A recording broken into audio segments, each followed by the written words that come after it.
The Harlem Globetrotters have the Washington Generals. The Pittsburgh Penguins have the Washington Capitals. Outside of two occasions, Washington has been the team that Pittsburgh's gone through, and on every occasion that Pittsburgh's won a Stanley Cup, they've gone through Washington to do it. Now, on the flip side, Washington, the one time they win the Stanley Cup, they went through Pittsburgh on their way there. They've met in round one or round two every time they've met, and very often Pittsburgh comes out as the victor. 2018, of course, Washington fans went, yeah, we went on a Cinderella run, we won the Stanley Cup. No, you didn't. You finally stopped choking against Pittsburgh. This is what really happened. They finally stopped choking against Pittsburgh. Home ice advantage 6 times in a row, and they lost 5 of them. 5 of them. So, this is just the reality. Washington normally has home ice advantage in this matchup, and it just doesn't matter. 1991, they met for the first time. They didn't meet at all until 1991, and yet they've met a ton since then. It's been 11 meetings between the two. 9 of them won by Pittsburgh. 1991, it's a 5-game series. Pittsburgh wipes them out. Barrasso and Pietrangelo were the goaltenders for Pittsburgh. Yes, Pietrangelo, not Pietrangelo. He pronounced it Frank Pietrangelo. Same family, different way of pronouncing it. What are you going to do? Beaupre and Liut took the loss for the Capitals. And, of course, that's the year that Pittsburgh wins the Stanley Cup. There was one overtime game in that series. It was won in the first overtime by a goal that Kevin Stevens scored for the Pittsburgh Penguins. Overtime has been the nemesis of the Washington Capitals in this battle as well.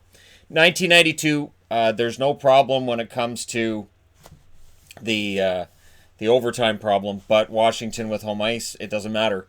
Beaupre's against Barrasso. Barrasso outduels Beaupre, and the Penguins went on to win their second straight Stanley Cup.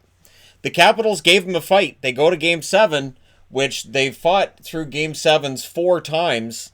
They've played Game 7s a lot, but in Game 7s, it means Pittsburgh wins. Pittsburgh wins Game 7s. That's just the reality of this matchup. There's a reason why Pittsburgh fans get so cocky when they talk about playing against Washington. 1994, the Capitals would actually knock off the Pittsburgh Penguins, who had home ice advantage in round 1 in 94. It's Barrasso against Beaupre and Defoe. Defoe was 0-2 in the series, and Beaupre was 4-0. So Beaupre had a great round, and the Capitals actually knocked out the Penguins. Excellent. And for me, as a guy who was cheering for the Caps at the time, I was happy until 95. 95, Pittsburgh, home ice advantage, and they knocked off the Capitals in 7. And where I knew the series had turned was overtime. And it was the only overtime game of the series, and Robitaille scored the overtime winner, to which I was like, great. Luc Robitaille. Awesome. Reget and Barrasso both played for Pittsburgh in that series. Ken Reget had a really good run that year. And Jim Carey and Olaf Kolzig. So this was when the net detective was in there, and Ole the goalie was the better of the two. That would emerge the following year, where Pittsburgh beats Washington again. So 94, 95, and 96. In a 6-year period, they met each other 5 times. And Pittsburgh won 4 of them. They win this one. They have home ice advantage in 96. They won it in 6. Reget and Barrasso were the goalies again against Kolzig and Carey. Kolzig was the goaltender who played more games. Jim Carey's playoff numbers were bad. And that's where things are often interesting, where your goaltender has a really good regular season out of nowhere, like Jim Carey did. The playoffs, they can often get exposed. So Pittsburgh had a win in that one in quadruple overtime by Peter Nedved. And that's where the heartbreak. I'm like, oh, seriously, I've waited this long and Pittsburgh still won. So for people who wonder, like, well, when did Shannon start disliking Pittsburgh? It's right in this whole era here, where I'm like, seriously, just no. I wanted the Capitals to do something. I wanted to see them win something. And it just, at that point, I was like, oh, maybe it's never going to happen. So 2000 comes around. In the year 2000, they've had 4 years off. The Capitals have home ice advantage. Doesn't matter. Pittsburgh knocks them off in 5. Tugnut was amazing that year. Tugnut was fantastic that year for Pittsburgh. And Kolzig was the goalie of record for the Capitals. Pittsburgh won the only overtime game in that one. Yager got the overtime winner. That is 4 overtime games, and all of them won by Pittsburgh. All of them. So if the game goes to overtime, I could turn it off. All right, well, Pittsburgh's going to win because we're going to overtime. Keep that in mind when we get to 2018. 2001, the narrative changes a little bit.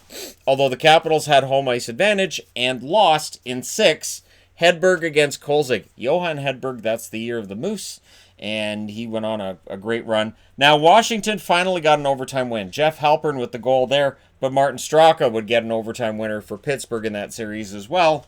So Pittsburgh now up to 5-1 in overtime against the Washington Capitals. So they take some time off. Pittsburgh decides, all right, we got to be crap for a little bit, and the Capitals kind of did the same thing. So both teams do their rebuild, and they come out of it with Ovechkin and Crosby, right? They meet again in 2009. It's Ovechkin versus Crosby. I did that series in my Classic series last week, and the Capitals with home ice advantage, doesn't matter. They lose it in 7 at home. It's Fleury versus Varlamov, and of course, it's a Stanley Cup for the Pittsburgh Penguins after going through the Washington Capitals. There are 3 overtime games. The first 2 won by Pittsburgh and the third one by Washington. Letang scores the overtime winner. Then Malkin scores an overtime winner. And then Steckel scores an overtime winner for the Washington Capitals. So the overtime record is now about 26-2 for Pittsburgh. It just feels that way. 2016, so after 7 years off, these teams have only met twice in 15 years, and yet still look at the board. It's insane, right? The Capitals, home ice advantage, doesn't matter. Doesn't matter. They lose it in 6. Murray versus Holtby, of course, the Penguins go on and win the Stanley Cup in 2016. 3 overtime games, 2 of them won by Pittsburgh. Oshie scores 1 for Washington, so that's the first overtime goal. And then Hornquist for Pittsburgh, followed by Bonino for Pittsburgh. And so Pittsburgh 2-1 in the playoffs in overtime in that series. And they win it in 6. 2017, a year later, all right, this is it. Washington's going to turn around. And this is where I had Washington as the team. I was saying, all right, they've got to win a Stanley Cup this year, right? And yet going into the playoffs, I was like, Pittsburgh's going to win it again, aren't they? And they did. Home ice advantage belongs to Washington because home ice advantage is terrible. It is the worst thing to happen to the Capitals. They hadn't won a single round where they had home ice advantage. 92, 2000, 2001, 2009, 2016, and then in 2017. Home ice advantage. Game 7 at home, doesn't matter. Fleury versus Holtby, and the 1 overtime game, and Washington does win that. And it's Kevin Shattenkirk, who was a rental. So there's a surprise. The only year until then that Washington had actually had more overtime wins in a series than Pittsburgh, and yet they still lost it in 7. So 2018. The series was 3-2 for Washington, and we went to overtime in Game 6. Overtime. I'm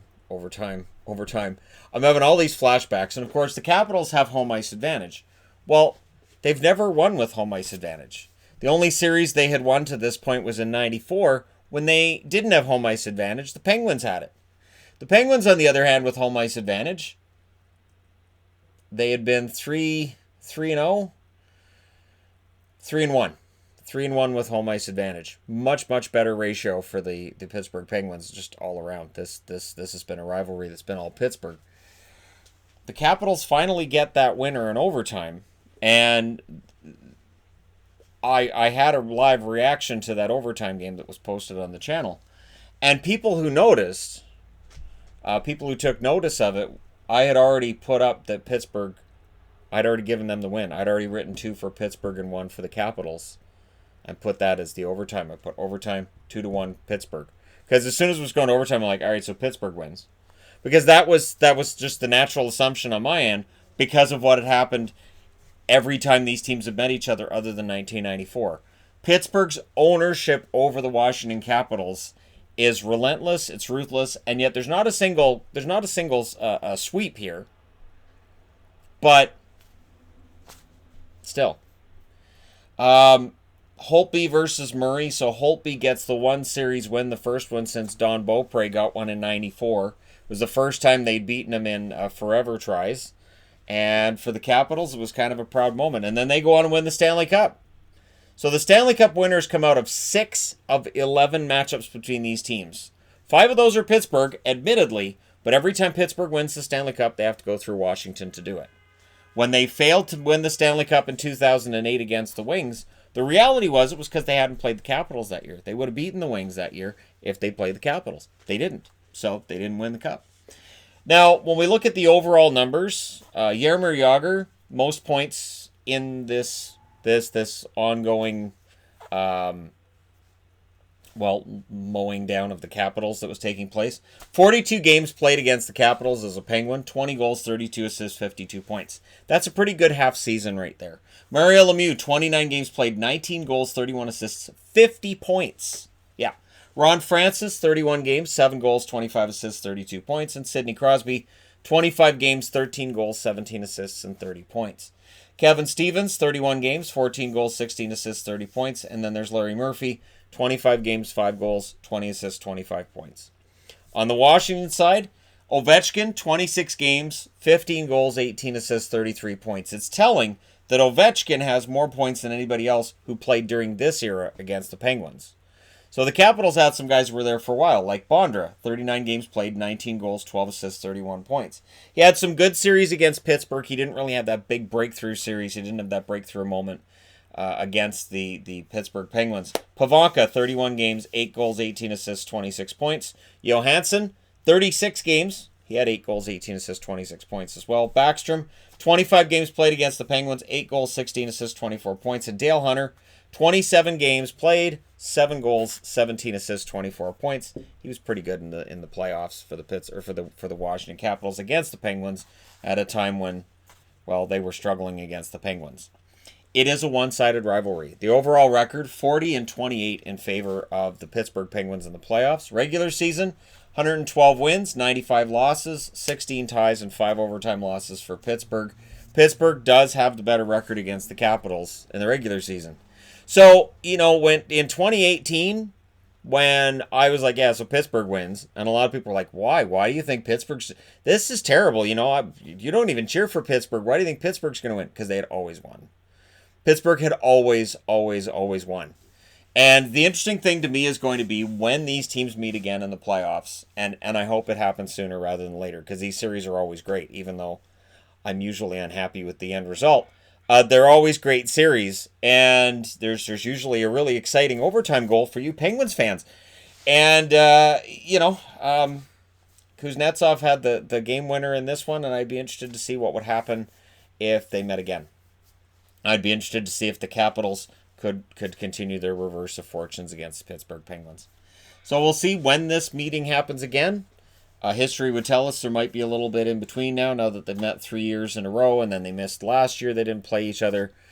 We'll see what happens with the 2020 playoffs and all that, but I would not be surprised to see them play each other again and see the Ovechkin-Crosby storyline continued, where so far Crosby's team has beaten Ovechkin's 3 times. But this is why when people say, well, the Penguins were just a better team than the Capitals.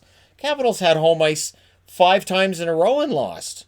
This has nothing to do with being a better team. It's when the games are important. When it's the big games, the Penguins usually step up. And while I'm not a Penguins fan, and I admit that full on, they in big games I can't bet against them because they win big games. They win important games, and that's how you win 5 Stanley Cups. Let me know your thoughts in the comment section below. As always, don't forget to hit like and subscribe if you're browsing your way through. You just happened upon this video. And it's a one-sided rivalry, but it's a rivalry, and at least the Capitals have the last win, so, we'll see if, again, next time they meet, if maybe the tide is turned and the Capitals are the better team. But it'll be interesting to see what happens. Thank you guys so much for all your support. I'll talk to you again soon.